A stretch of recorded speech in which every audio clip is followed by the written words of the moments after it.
Justice reform is the cry in Jamaica. People are asking for those reforms to be accelerated in light of what happened to Noel Chambers, a man who spent 40 years locked up without trial and who died behind bars. That's the issue that we'll be tackling on this episode of The Conversation, and I'm asking two attorneys to talk through the various issues with me. The first attorney is a man into his 41st year as a practicing attorney at law in Jamaica, a member of the Knight Jr. Samuels law firm, and his name is Bert Seymour Samuels. Bert Samuels, welcome to The Conversation, sir.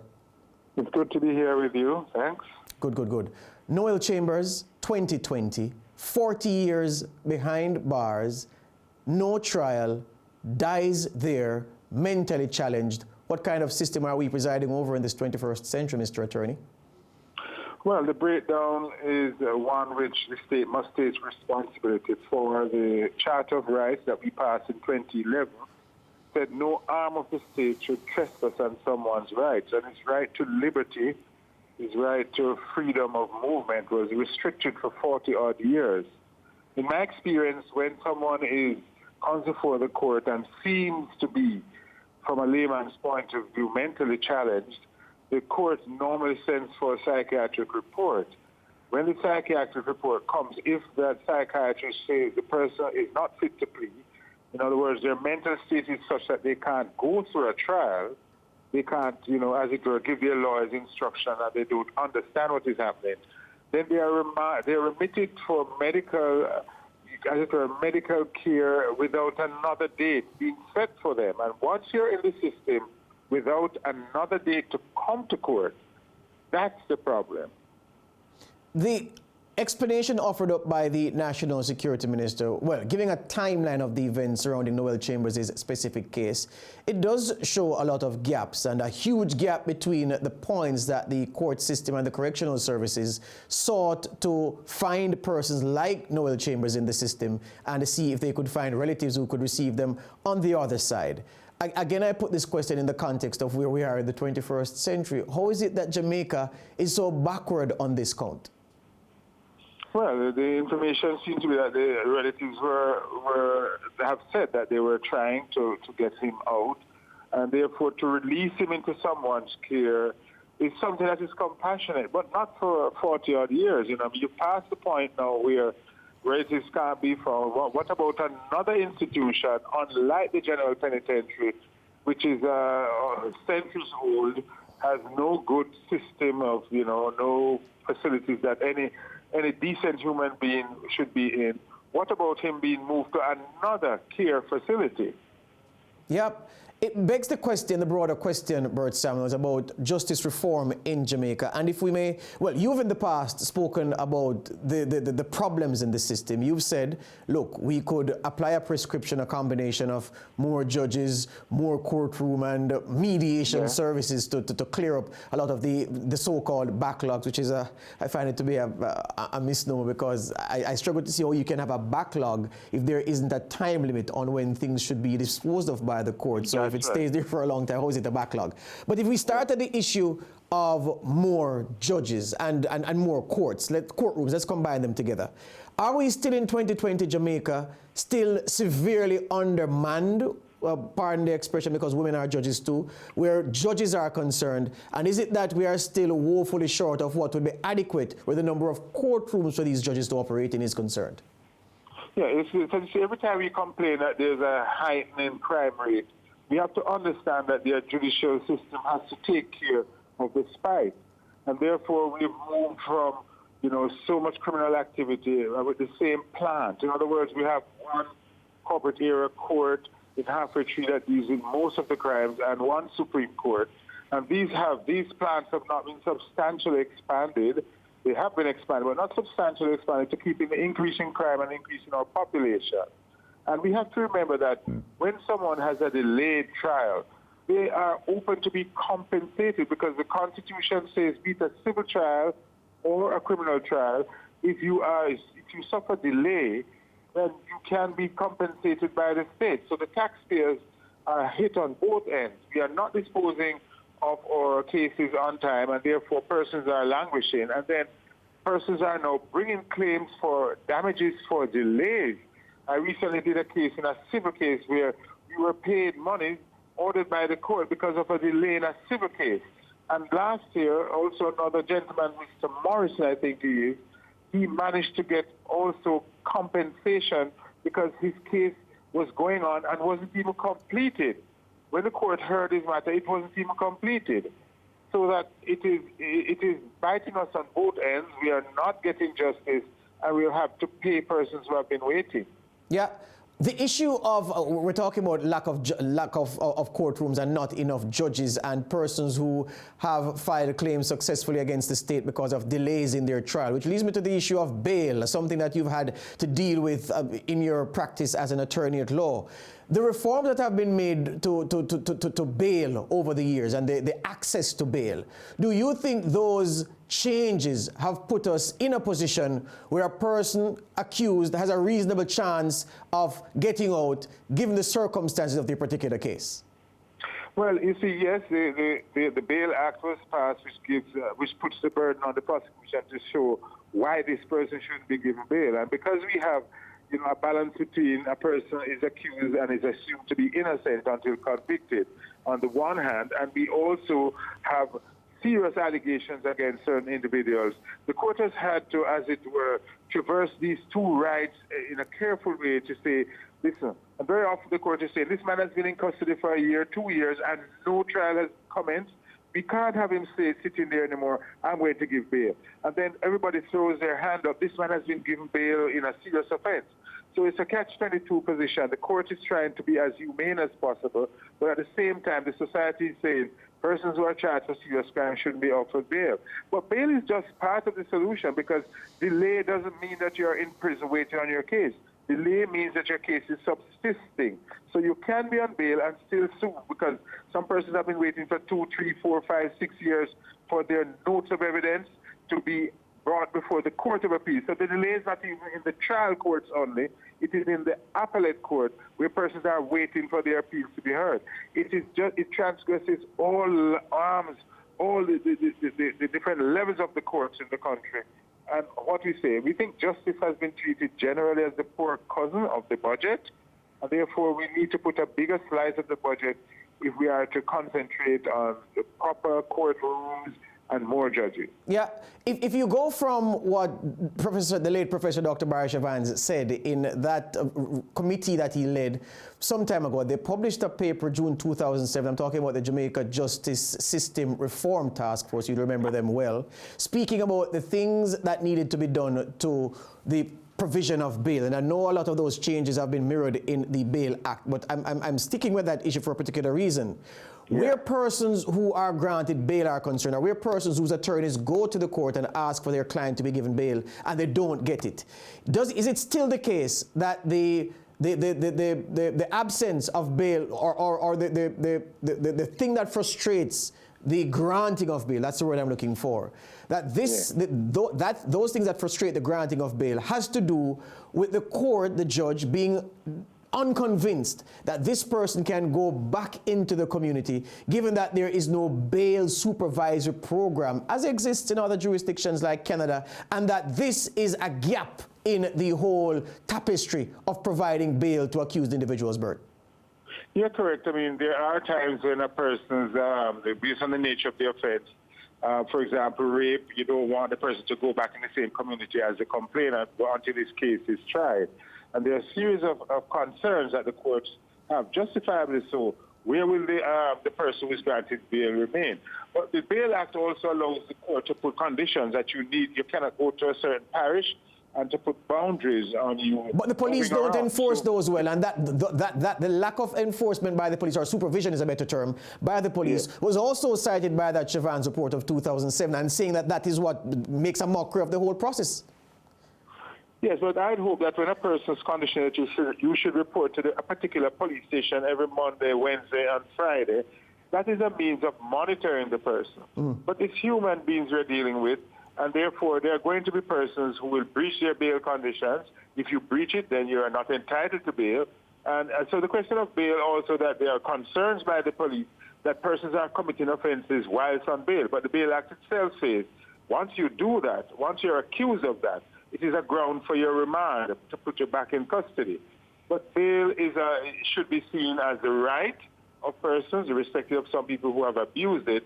And therefore, I am all for bail being granted with strict conditions to protect the complainant and to ensure that the person turns up for trial. Yeah, you spoke earlier of the slow delivery of justice in many respects, frustrating persons, causing persons to sue the state and win, the taxpayer paying on the other end. But the actors in the whole system of justice, Bert Samuels, which cause the delivery of justice to be delayed. A lot of fingers a lot of the times pointed at defense counsel saying, well, yes, you frustrate the process. Not enough finger pointing at judges, not enough finger pointing at other actors in the whole circular arrangement. Is it true that we still have a lot of professionals within this circle who, by virtue of what they have to work with and the system that they have to work with, cannot but frustrate the timely delivery of justice? You're correct. So, for example, a firearm is taken from John Brown, and you need a ballistic certificate to say whether it is a firearm or not, or a substance from a crime scene is taken to the laboratory, forensic laboratory, to be given. There is also a backlog in that area, and a judge will not set a matter down for hearing until that forensic examination and the report comes back to the court. So you have, every night you hear 3-4 murders, and if the forensic laboratory is not expanded to bring back these reports. So one of the areas that does cause delay is the forensic department. Another area is the willingness of complainants to come to court. Some people are fearful to come to court, and they too are frustrated. When we're talking about delays, we also must look at complainants whose matters are not being tried, and they must be considered too. Although I'm a defense attorney for the most part, I'm concerned that persons can become frustrated because their cases are not being heard as complainants.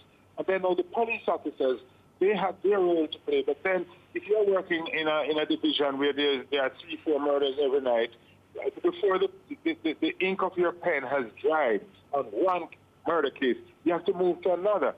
So you have an overworked police force which cuts down on their efficiency, and the overall of the justice system must bring technology into solving crime more than it does at the moment. Hear you on that. Hold it for us right there, but we're going to take a break. We're going to come right back to finish up this conversation, talking about matters frustrating justice reform in Jamaica and the route to better.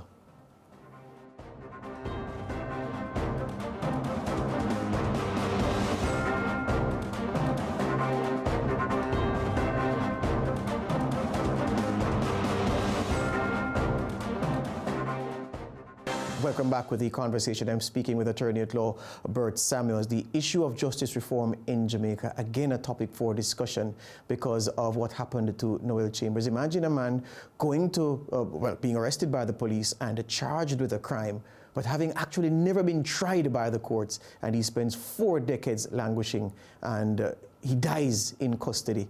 And you look at the system and you say, clearly, this system is not designed for the people. Justice denied to Noel Chambers as an individual and denied to his family. You spoke in the dying embers of the previous segment, Bert, about, I'm going to phrase it this way, public participation in the whole system of delivery of justice. And I want to take you upon that because in my lifetime, I've never seen any sustained advertising campaign, maybe even any advertising campaign at all, much less a sustained one, talking about, say for instance, something like jury duty. Yeah? What jury duty entails, those who are eligible to serve as jurors, and encouraging persons to serve as jurors, even as that campaign explains why it is necessary for a person to participate in the delivery of justice process in this way. Isn't that a huge failing of the system that that is presided over by so many and that impacts the lives of so many more? Yeah, in turning to the question of jury and educating the population about the jury system, yes, we have failed in that respect because I for one, I uphold trial by jury. I believe it is one of the best ways that we as citizens can participate in being tried by your peers. And from the school era, civics is not being taught. We don't know our rights. We don't know the value of the jury system until one of our relatives gets into some trouble. Then we begin to inquire about the system. The system should be more proactive than reactive because persons need to know that once you're over the age of 18 and you're on the voters list, you can become a juror. And we need persons whose various experiences can come together in a collective way to sit and hear cases. So it is true that we don't find enough public education on that area, although it is one. Jurors are judges themselves. And we must know that we as citizens can become judges in the cause of of persons on trial. Yeah, and the issue of the source for the names of persons who serve as jurors, the traditional ways using the voters list, and of course there are several groups that are exempted, teachers for one, civil servants the another. I think journalists are also exempted, so I don't expect to get a call anytime soon. Is that, can that carry in this period? Do we need to change this? Do we need to use taxpayer registration numbers then? Do we need to reduce the list of those exempt, except in circumstances where it is clear that that person will be put in a compromising position if they serve? Does this change need to be made as part of the modernization process? I think that the exemptions should remain because there are enough people willing to serve. You know, what has happened is we don't treat the jurors well when they come to court.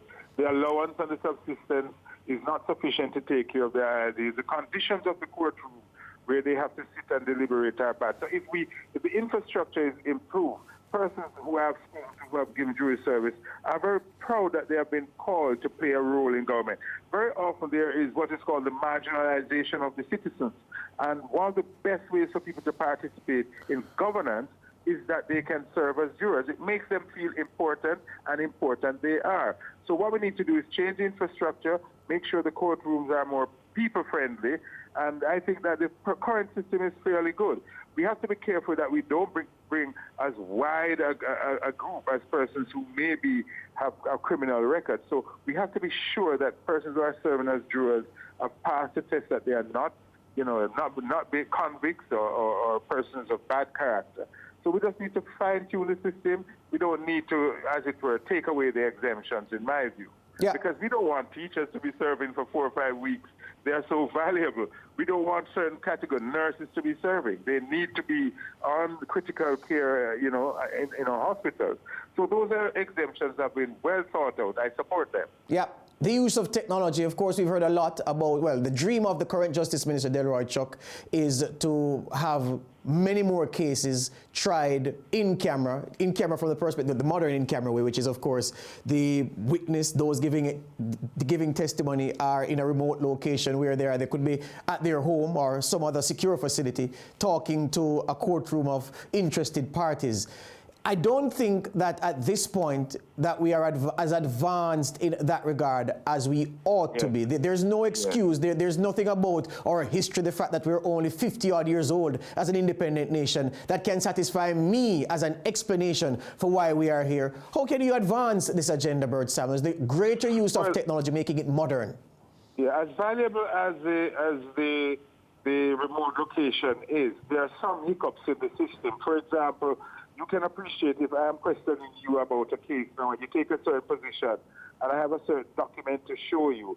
It's we have to work out how the cross-examiner can, as it were, spring a document at you and show you from that remote location.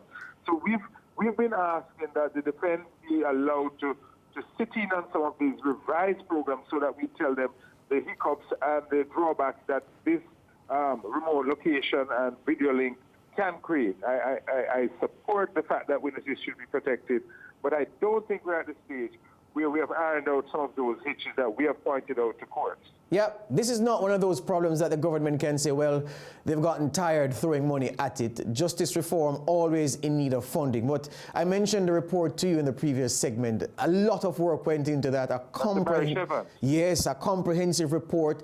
The Wolf report too. The Wolf report before, around about that time as well. So I'm saying, and Chief Justice then Leslie Wolf was a part of that Chavans committee in 2007. I'm saying the roadmap to a better justice system has been laid out. And still in 2020, there are some egregious gaps that still exist, some gaps which are very, very stubborn, almost immune to attempts to reform and drag it into the 21st century. Where do we go from here is the question. How do we reach to a level, and how quickly, that we aren't having to be talking about how do we reform justice delivery in Jamaica? Yeah, I think part of it is to the social problems.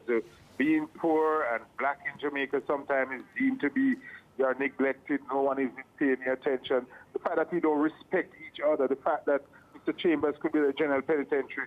What about the warders? What about the Commission of Corrections? How much effort was made by them to make sure that he was released or transferred elsewhere?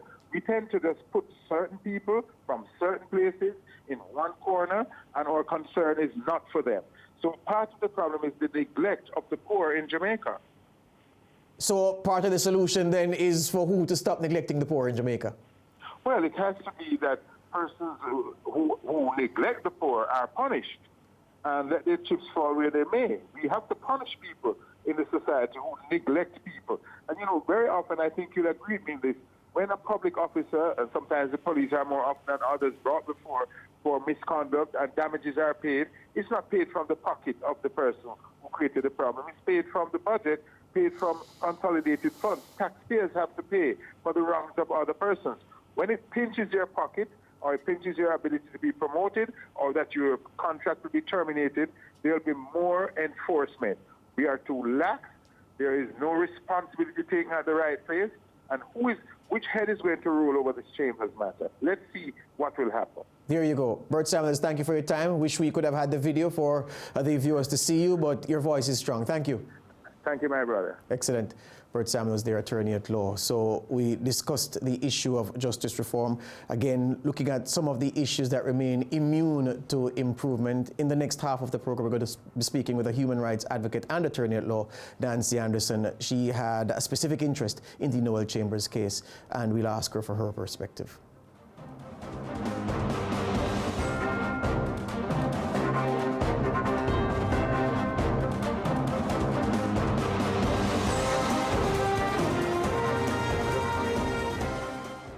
Back with us on the conversation. So Noel Chambers' death shocked the nation when it was revealed how he died, the circumstances under which he was kept in custody, and the gnawing fact that this man was in the custody of the state for 40 years and didn't go to trial. My guest in this segment is the human rights advocate. She's an attorney at law. She's a member of the Independent Jamaica Council for Human Rights, the oldest non-governmental human rights organization in the Caribbean, and her name is Nancy Anderson. Nancy, welcome to the conversation. Thank you. Good. Does the Department of Corrections in Jamaica deserve the criticism that it has received in light of what happened to Noel Chambers? No, I don't think they deserve criticism. You see, the Department of Corrections doesn't go and take people off the street and bring them in. They only take people with an order from the court. So the court would have ordered them to hold Mr. Chambers indefinitely under the Governor General's pleasure. That's what their records show. That has now been proved to be incorrect, because he could not be sentenced to he could be sentenced to be held at the Governor General's pleasure until he was fit to go back to trial. The fact of the matter is there was no mechanism, and there is a mechanism now, but it is not followed, in which the courts could receive evidence from a psychiatrist that the person was fit to stand trial. So as you say, the department is getting blame that is unwarranted. Could they not, having a register and having had this man in court, I'm sure their record, and you can correct me if I'm wrong, their record would say that he wasn't a convict, he was just an inmate in the broad sense of what an inmate is. Could they not have intervened from that perspective? Well, an inmate means you've been convicted of an offense. Well, inmate from the perspective of being inside a penal facility being held. That's what I'm saying, the broadest sense of the definition. That's called a detainee. Well, there you go, a detainee Person then. who has not been convicted but is being detained Right. is a detainee, Right. But they thought that he had been convicted. Their records show, and I made a mistake. I went on their records, which showed that he had been convicted of murder of a constable. So hold on, Nancy. Just clarify for me. You're saying the department's record showed that he was an inmate rather than a detainee. Yes, correct. How did they make that error? I don't know, because I've now been told by the commissioner of Indicom, Mr. Terrence Williams, that he has seen a paper in which the court said he was sent there as a detainee on fit to plead. I had never seen that paper in the records that I looked at. So would it be a transcription error? Would a piece of paper come from the court saying something and someone transcribing it into the department's record then make the insertion inmate instead of detainee? Yes. That's possible. Possible. All right. And that's probably what happened. Yeah. Right? It's unfortunate because according also to the records, there was a time in which the psychiatrist said he was fit to plead. But unfortunately, that has always been the problem, getting those records, those reports back to a court after many, many years.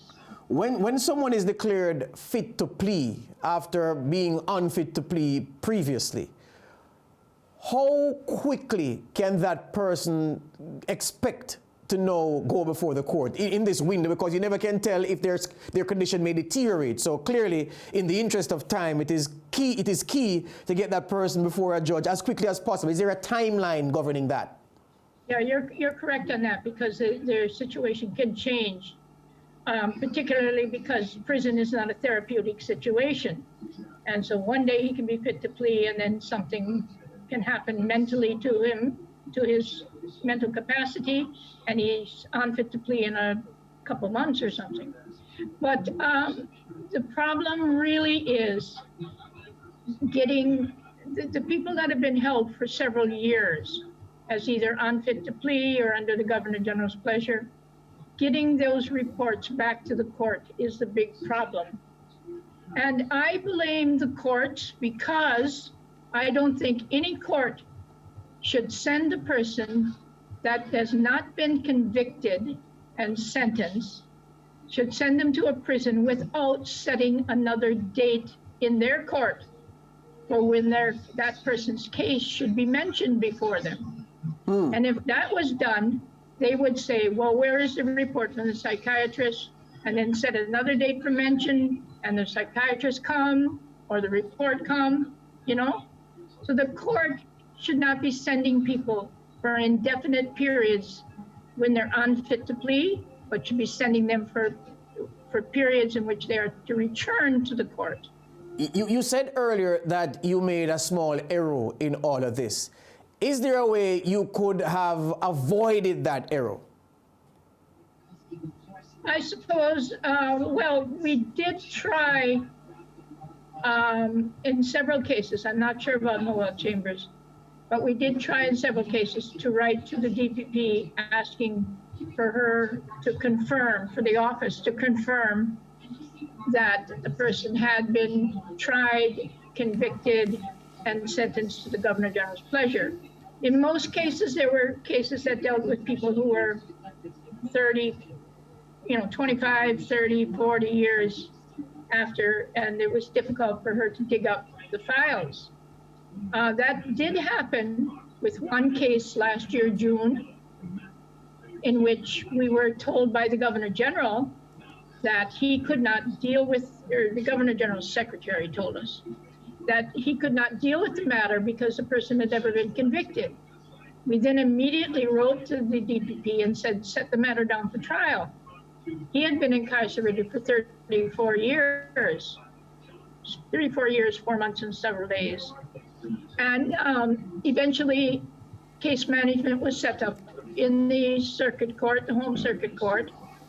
And after two case managements a week apart, he was released because they had no evidence and entered a nulli prosecute.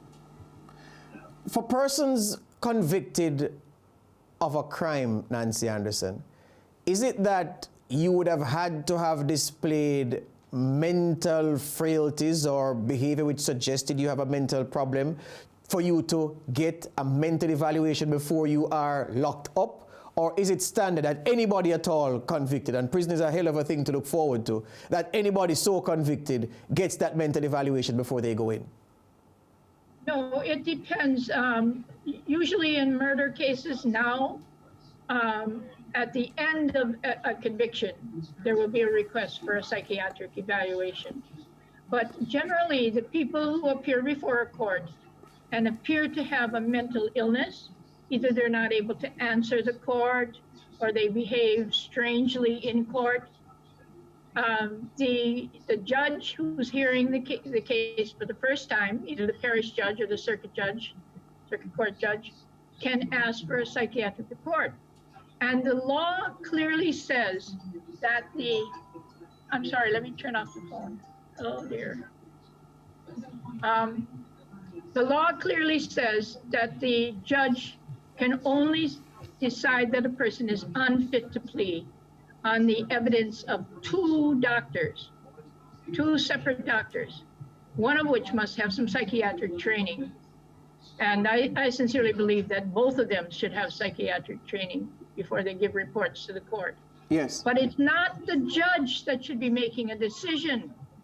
And that's what aggravates me, because I believe that in a lot of the cases, it's the judge who is not a psychiatrist who has been deciding that these people are mentally unfit to plead. Before we break, who should make the decision then? Who? If not the judge, who?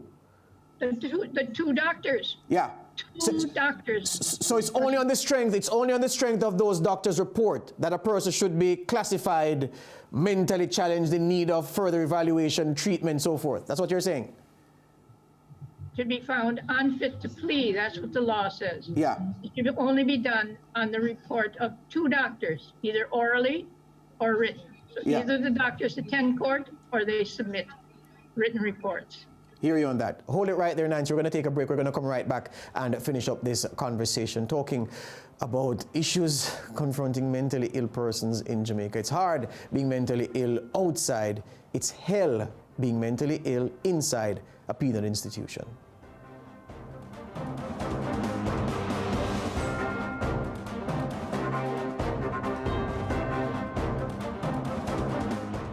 Back with us on the conversation, talking about mentally ill persons in custody who, well, you heard from Nancy Anderson, human rights advocate and attorney at law, before the break, saying that it's on the strength of the report of two doctors, both who she says should have a training in psychiatry. It's on the strength of those reports that a person should be declared unfit to plea, and not a judge, because judges aren't trained to make that call. It is medical professionals who are trained in that area who should make that call, and the broader issue of mentally ill persons being held in custody after being convicted of crimes, or in the case of Noel Chambers, not convicted at all. The man was a detainee but treated as an inmate by the system, and he died in custody. No justice to him nor to his family. Nancy Anderson, the issue of the Bellevue Hospital has come back on the table of conversation in Jamaica in recent time, in the wake of Noel Chambers' death. The question to you is this: was Bellevue, well, in the absence of Bellevue, following the closure of Bellevue, is the absence of such a facility so deleterious to the well-being and the safeguarding of the rights of persons who are mentally ill and are locked up in this country? Okay, well, because of the decision that Bellevue should be cut back, everybody that was an offender and was at Bellevue was sent to Tower Street, and that's how they ended up having quite a big population. But the policy now of the Ministry of Health and Wellness is that mental illness should be treated at home, and I quite agree with that. There are mental health clinics all over the island, close enough to people that persons with a mental illness should be going there and receiving treatment at those clinics and staying at home. So that when they do commit, if they do commit an offense, and they're very It's a small percentage of the offenders that are suffering from mental illness, very small percentage. But unfortunately, what we hear about are really traumatic experiences like killing some family member. But in most of the cases that I deal with lately are minor offenses in the parish courts. And before they should be sent to a correctional center, bail should be considered. Every citizen of Jamaica has the constitutional right to have bail considered when he's before a criminal court. And that applies as well to people with mental disorders. So, and there are clinics, as I said, nearby their homes that they can be, a bail can be given on conditions that they attend this clinic and that reports come back to the court. And the court has to keep setting dates to hear how the person is proceedings with. And that would be the best way to deal with them. If it's a serious offense like murder, well, then perhaps there has to be some place and some better, more treatment than can be done by a visit to a clinic. But by attempting to close down Bellevue, the ministry under the Mental Health Act states that the minister can declare any bed, ward, part of a hospital as a forensic facility, and persons can be sent there. I think the last resort has to be to send them to prison. Prison is not a therapeutic environment. Prison is there to isolate and clamp down on people, not to help them with their mental problems. And so it would be better if they were in some psychiatric facility. I don't go for this big mental hospital idea either. Yeah. But there are always going to be some cases Yes. that are going to need that kind of facility. Given what the documentation that you would ordinarily rely on to give you accurate information, which caused you in the Noel Chambers case and a couple others to not have the right information to make the right decisions, given that that would still be an issue, I would suspect. How many more Noel Chamberses do you anticipate are still in the system? I have no idea. Right now, I am working on a application to the Court of Appeal with respect to 8 inmates at Tower Street that I have interviewed that are, according to Tower Street's records, being held at the Governor General's pleasure. I am asking the Court of Appeal, I will be asking, I haven't filed it yet, I will be asking the Court of Appeal to change those sentences, quash those sentences, and substitute sentences that they be held at the court's pleasure. Now, the court's pleasure, there's an application in Part 75 of the Civil Procedure Rules that says you can make an application to a Supreme Court judge to consider the continued incarceration of a person held at the court's pleasure, or whether he should be released. We've done this with several juveniles that were convicted of murders but were sentenced, and they were held at the court's pleasure, and we brought them back before Supreme Court judges who have decided whether they should be released or not. And we intend to do that now with these people who are being held as, under the Governor General's pleasure, as having mental disorders. Yeah. Isn't the problem with mentally ill persons in custody exacerbated by the fact that many of them have families who are happy that the state has them, who do not want the burden of caring for them at home because they believe them to be dangerous, of course, because they don't understand them, and so will not make themselves available upon request by the government to take these persons into their care while they get treatment at the facilities you mentioned earlier? Isn't this a reality that you have to deal with? Well, certainly you based your question on the hardest part of all of this, and that is finding some place for them to live after they've been in prison for 20, 30, 40 years, right? It's going to be difficult. I would not call the families as unhappy. My experience with the families is they're glad when somebody is concerned about their relative, but they are a bit afraid sometimes of him. They are uncertain what they can do, but they are not unhappy. They are glad to see that someone is paying some attention. And I think that with the help that is needed through the mental health clinics, through other societies, other organizations that can give them some assistance. I've also worked with Poor Relief, which is willing to give some assistance.